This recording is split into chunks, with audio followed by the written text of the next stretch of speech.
This channel does not promote any violent, harmful, or illegal activities. All content provided by this channel is meant for an educational purpose only.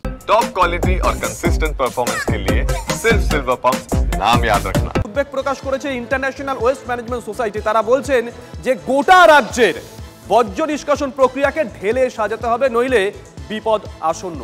আমরা 4 দিন ধরে তো হাওড়ার দিকে নজর রাখছি, পাশাপাশি আজকে গোটা রাজ্যের দিকে নজর রাখছি। কি ছবি ধরা পড়েছে একবার দেখুন, আপনার বাড়ির পাশেও হতে পারে। ছবিগুলো পিসিআর দেখাবে বিগওয়ালে। পিসিআর এই দেখুন হাওড়ার ছবি ভয় ধরাচ্ছে। 50টার বেশি বাড়ি ক্ষতিগ্রস্ত হয়েছে, 2টো বাড়ি ভেঙে পড়েছে, ঘরহারা মানুষ বলছেন কোথায় যাব, কি করব, দিশেহারা তারা।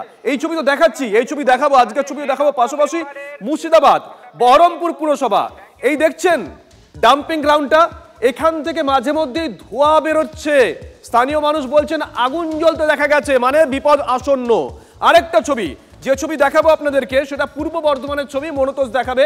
সেখানেও কার্যত একই ছবি, লোকের চোখে মুখে আতঙ্ক। হাওড়ার ছবি দেখার পর তারা রাস্তায় নেমে এসেছেন। একেবারে 3টে স্পট থেকে আমাদের সঙ্গে রয়েছেন 3জন সহকর্মী। কে রয়েছেন চট করে দেখে নেই। আমাদের সঙ্গে রয়েছেন সুব্রত, আমাদের সঙ্গে রয়েছেন মনোতোষ এবং আমাদের সঙ্গে রয়েছেন কৌশিক। প্রথমে একটু সুব্রতর কাছে যাই। সুব্রত, সকাল থেকে দেখছিলাম যে অ্যানাউন্স করা হচ্ছে যে ওই আধার কার্ড রাখতে হবে, বাড়ির যিনি কর্তা আছেন, একটু পরেই সেখানে পুরমন্ত্রী যাবেন। এখনকার পরিস্থিতি আগে দেখি। দেখো শুভজিৎ, একেবারেই হাওড়া পুরসভা বা প্রশাসনের যে বক্তব্য গতকাল আমরা পেয়েছি, সেই বক্তব্য অনুযায়ী আজ সকাল থেকে ডিজাস্টার ম্যানেজমেন্ট এবং হাওড়া পুরসভার প্রশাসক মণ্ডলীর যারা কর্তা রয়েছে তারা কিন্তু এই মুহূর্তে সার্ভের জন্য এসছে। যে সমস্ত ক্ষতিগ্রস্ত বাড়িঘর ভেঙে গিয়েছে বা ফাটল ধরেছে সেই সমস্ত বাড়িঘর খতিয়ে দেখছেন তারা। তাদের Aadhaar card, voter card, PAN card, ব্যাংকের বই সবই কিন্তু তারা দেখছেন। এই মুহূর্তে কিন্তু সেই কাজ চলছে এবং ক্ষতিগ্রস্ত বাসিন্দারা তারা কিন্তু এই মুহূর্তে এখানে সেই কাজ চলছে। একেবারেই দেখাবো তোমাকে সেই ছবিটা। তারা আধার কার্ড নিয়ে এই মুহূর্তে প্রশাসনের যারা আধিকারিকরা এসছেন বা ডিজাস্টার ম্যানেজমেন্টের সিভিল ডিফেন্সের লোকেরা এসছেন, তাদেরকে তাদের ক্ষতিগ্রস্ত যে নমুনা তা কিন্তু দেখাতে হচ্ছে। এবং এইভাবে ভেঙে গিয়েছে, বাড়ির দেওয়াল ধসে পড়ে গিয়েছে, আসবাবপত্র সব বেরিয়ে পড়েছে এবং মানুষজন একেবারে দিশাহারা হয়ে রয়েছে।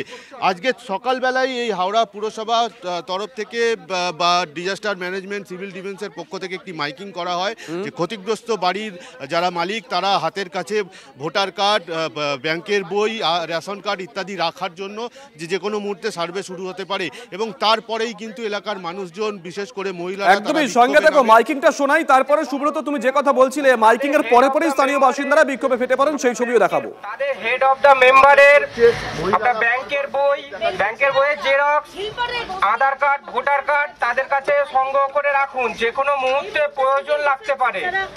যারা কর্মীরা রয়েছে, যাদের ঘর ভেঙে গেছে বা যাদের ঘর ক্ষতিগ্রস্ত হয়েছে, তারা তাদের বাড়ির হেড অফ দা মেম্বারের আধার কার্ড, ভোটার কার্ড এবং ব্যাংকের বইয়ের জেরক্স নিজের কাছে সংগ্রহ করে রাখুন, যে কোনো মুহূর্তে প্রয়োজন লাগতে পারে। এলাকার সমস্ত বাসিন্দাকে মেম্বারকে বলা হচ্ছে যে আপনাদের যেসব বাড়িগুলো ভেঙে গেছে বা হচ্ছে তাদের ঘরে এখান থেকে সরে যাওয়ার জন্য অনুরোধ করা হচ্ছে। তাদের ডকুমেন্টসগুলো তাদের কাছে সংগ্রহ করে রাখতে বলা হচ্ছে, আধার কার্ড, ভোটার কার্ড এবং রেশন কার্ড, ব্যাংকের পাসবুক। যাদের ক্ষতিগ্রস্ত হয়েছে সেই সব পরিবারকে মানে সার্ভে করা হবে এবং তার নথিভুক্তগুলো দরকার লাগতে পারে। প্রশাসনের তরফ থেকে তো মাইকিং করা হচ্ছে যে বাড়ির জন্য যারা মালিক তাদের ভোটার কার্ড, প্যান কার্ড এবং ব্যাংকের বই কিচ্ছু না, ওইগুলো নিয়ে আমাদেরকে সরিয়ে বাড়ি ভেঙে দেবে, এই প্ল্যান আছে মানুষের। আমরা কোথাও যাব না, আমরা অনেক কষ্ট করে বাড়ি বানাচ্ছি, কোথাও যাব না। এইখানে থাকবো, আমার সুবিধা চাইছে, সুবিধা সবাই দিকে করো। আমি এইখানে সরাবে তো এইখানে ছেড়ে যাবো না। বাচ্চা আছে, ছোট বাচ্চা নিয়ে কোথায় যাবো? কাঁচা কেটে কেটে খাচ্ছি। যাবে কোথায়? লোক কারেন্ট নেই, এখানে যাবো, এখানে মরবো, বাড়ি দিন অনেক করেছে কিন্তু আমাদের কোনো ব্যবস্থা হচ্ছে না। অনেক করেছে, অনেক। আমরা এদেরকে নিয়ে চলি আমরা। আমাদের জল, খাবার, ঘর এটাই আগে দরকার। ঘর না দরকার, খাবার জল দিতে হবে। কোথায় যা গ্রুপ যাবে, তারপর বলে ঘর খালি করো, তো কোথায় যাবো আমরা? কি যাবো?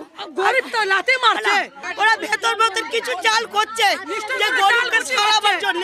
না আমরা যাব না, মরে যাবো। কি চাইছেন? আমাদের বাড়ি চাই, আমাদের ব্যবস্থা চাই। গতকালই হাওড়ার পরিস্থিতি খতিয়ে দেখতে সেখানে পৌঁছে গেছিল ইন্টারন্যাশনাল ওয়েস্ট ম্যানেজমেন্ট সোসাইটি। তারা শুধুমাত্র হাওড়া নিয়েই চিন্তিত নন, তারা আশঙ্কা প্রকাশ করেছেন গোটা রাজ্যের পরিস্থিতি নিয়ে।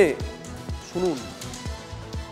পরিস্থিতি এই কারণে হয়েছে যে এখানে ডাম্পিং গ্রাউন্ডের রক্ষণাবেক্ষণ অনেক দিন ধরে হয়নি। স্কোপ প্রচুর আছে সলভ করার, যে কোনো কারণেই হোক একদিন এটা হয়নি। আমি 10 বছর আগে এসছি, 15 বছর আগে এসছি এবং বিভিন্ন রকমের কথা হয়েছে, বিভিন্ন রকমের সাজেশন হয়েছে, কিন্তু কোনো কিছুই কার্যকরী হয়নি। এই dumping ground immediately closure declare করতে হবে।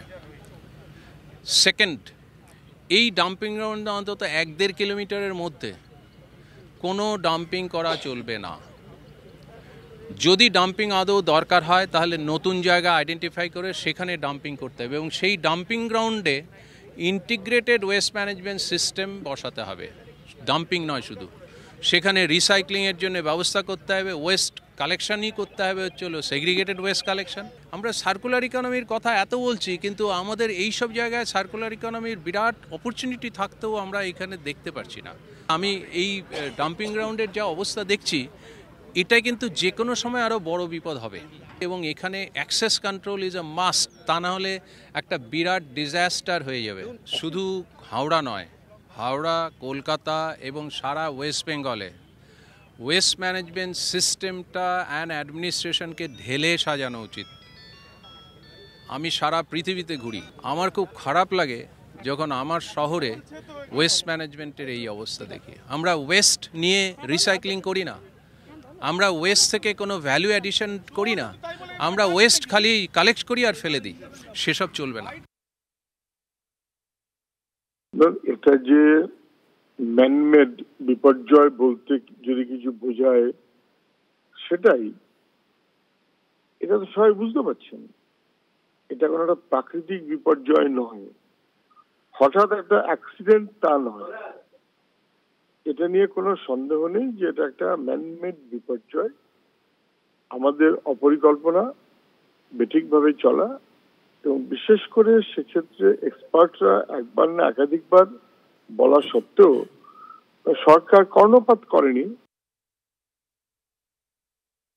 যেখানেতে এই ট্রেঞ্চিং গ্রাউন্ডের ঠিক মতো যদি দায়িত্ব না করা হয়, ব্যবস্থা না করা হয়, তার মধ্যে যে গেসিয়াস ডিস্টেনশন তার বেসেতে জমা হয়, সেই গেসিয়াস ডিস্টেনশনটার সঙ্গে সঙ্গে সে মাটিটাকে চারিদিকে প্রেসার করতে থাকে এবং এখান দিয়ে আমাদের মেন একটা ওয়াটার সাপ্লাই লাইন রয়েছে, ড্রেনেজ লাইন রয়েছে এবং সেটাকে ডিস্টার্ব যেটা করেছে সেটা খুবই সমস্যার কথা এবং অবশ্যই এটা দেখভাল করার প্রয়োজন ছিল, ঠিক রাইটলি পয়েন্টেড আউট।